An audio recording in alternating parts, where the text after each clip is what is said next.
Hoş geldiniz. Ganz Hoş genau. geldiniz. Ja, Hoş geldiniz. das ist Hoş geldiniz. Yani.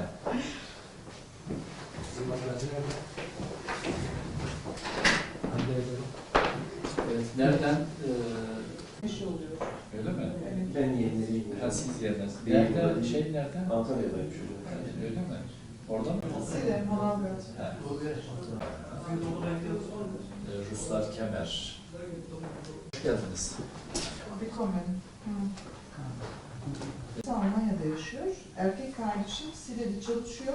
Arada bir Bakara söylesin. ذلك الكتاب لا ريب فيه هدى للمتقين الذين يؤمنون بالغيب ويقيمون الصلاة ومما رزقناهم ينفقون أولئك على هدى من ربهم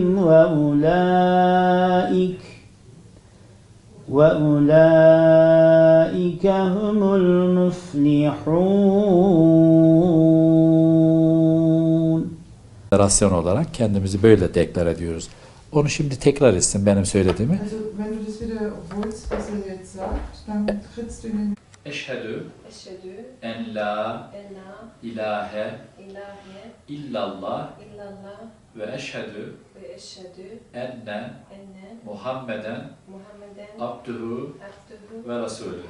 diesem Gebiet, was du jetzt vorhin ausgesprochen hast, wenn du das aussprichst, wird in Gottes Namen alle Sünden von dir vergeben. Bundan sonra artık kendisi bilir yaşantısını. Zählen deine Sünden für dich.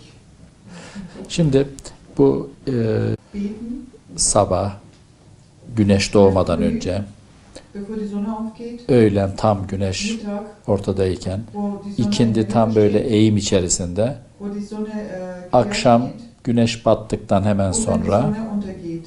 ondan 1,5 saat sonra kadar da karanlık iyice basınca da yine yatsı namazı dediğimiz 5 vakit namaz farz.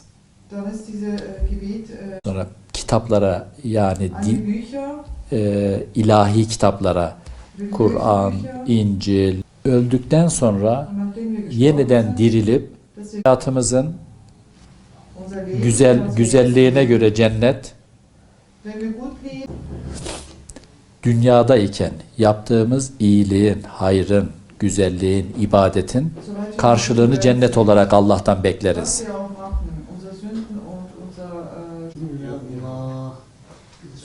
الله أكبر الله أكبر لا إله إلا الله. Böyle Allah ismiyle yaşasın.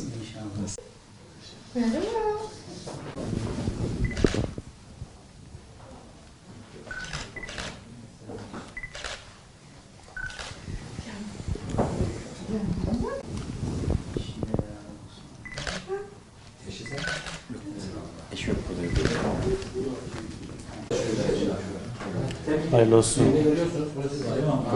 Bir numara veriyoruz. Tamam. Hayırlı olsun. Eyvallah. Yine bekleriz.